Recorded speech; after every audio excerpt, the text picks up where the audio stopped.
Viešpats Jėzus nuteisiamas mirti.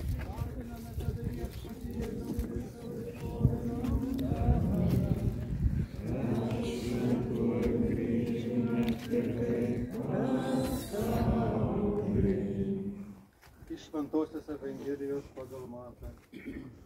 Jėzus stovėjo valdytojo akivaizdoje. Valdytojas jį klausė, ar tu esi žydų karalius? Jėzus atsakė, taip yra, kaip sakai.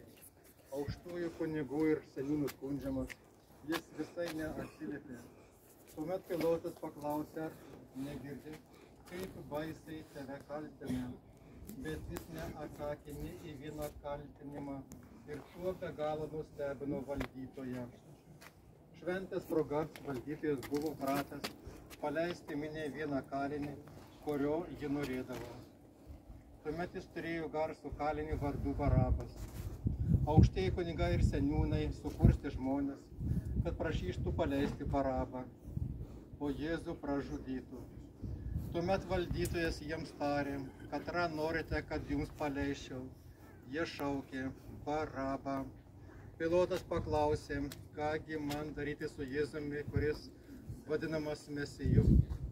Bet visi rėkė, ant kryžiaus jį. Jis klausė, o kągi pikta yra padaręs. Bet jie dar garsiau šaukė ant kryžiaus jį. Pilotas pamatęs, kad nieko nelaimė, o sąmyšis vis didėja, paėmė vandens, mazgojo rankas minios akivaizdoje ir tarė, aš nekaltas dėl šio teisėjo kraujo, jūs žinokitės, o visi žmonės šaukė, jo kraujas tekrinta ant mūsų ir mūsų vaikų. Tuomet jis paleido jiems Barabą, o Jėzų nuplakdinęs atidavė nukryžiuoti. Pasigailėk mūsų Viešpatie.